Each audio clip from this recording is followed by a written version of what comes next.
Breaking news Gilgit Baltistan. Allama Sheikh Muhammad Hasan Jafri का बड़ा बयान। पहाड़ सिर्फ पत्थर नहीं, हमारी गैरत, तारीख और शनाख्त हैं। हुकूमत को खबरदार करते हुए कहा, मादनियात पर पहला हक मकामी अवाम का है। पहाड़ों की लीज पर शदीद तहफ़्फ़ुज़ात, मकामी राय के बगैर कोई फैसला कबूल नहीं। गिलगित बल्तिस्तान में अवामी हुकूक की नई आवाज़, क्या हुकूमत सुन रही है? गलगत बल्तिस्तान के पहाड़ों की लेज पर शदीद रद्द-ए-अमल। अलामा शेख मोहम्मद हसन जाफरी का दौटोक मुवक्कफ गलगत बल्तिस्तान। हाल ही में गलगत बल्तिस्तान में पहाड़ों की लेज से मुताल्लिक खबरें सामने आने के बाद इलाके में अवामी तशवीश बढ़ती जा रही है। इसी तनाज़ुर में नामूर मजहबी व समाजी रहनुमा अलामा शेख मोहम्मद हसन जाफरी ने एक अहम बयान जारी किया है, जो इलाके के अवाम की आवाज़ बनकर सामने आया है।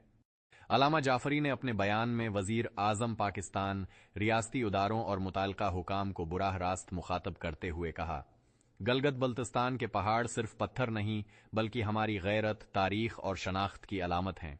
उन्होंने खबरदार किया कि अगर उन पहाड़ों को बैरूनी कंपनियों या अफराद को लेज पर दिया गया तो उसके संगीन नताइज बरामद होंगे। उन्होंने वाज़ेह किया कि उन पहाड़ों में छिपी मादनी दौलत पर पहला हक वहां के मकामी बाशिंदों का है, जिन्होंने सदियों से उन इलाकों की हिफाजत की है। अलामा जाफरी का कहना था कि अगर इन फैसलों में मकामी लोगों को नजरअंदाज किया गया तो ये नाइंसाफी होगी और हम खामोश नहीं रहेंगे। उन्होंने मुतालबा किया कि 1. हुकूमत इस मामले को संजीदगी से ले और किसी भी फैसले से पहले मकामी आबादी की राय ली जाए। 2. पहाड़ों की लेज के फैसले को वक्ती फायदे के बजाय तवील मुद्दती अवामी मफाद में देखा जाए। 3. सकाफत, शनाख्त और कुदरती वर्से को महफूज रखने के लिए कानूनी इकदामात किए जाएं। ये बयान गलगत बल्तिस्तान में जारी इस वसीयातर बहस का हिस्सा है, जिसमें मकामी अफराद, इल्मा, समाजी कारकुनान और तलबा पहाड़ों की लेज के खिलाफ अपनी आवाज बुलंद कर रहे हैं। इस मामले ने इलाके में अवामी शूर और इत्तेहाद को एक नई कुव्वत दी है।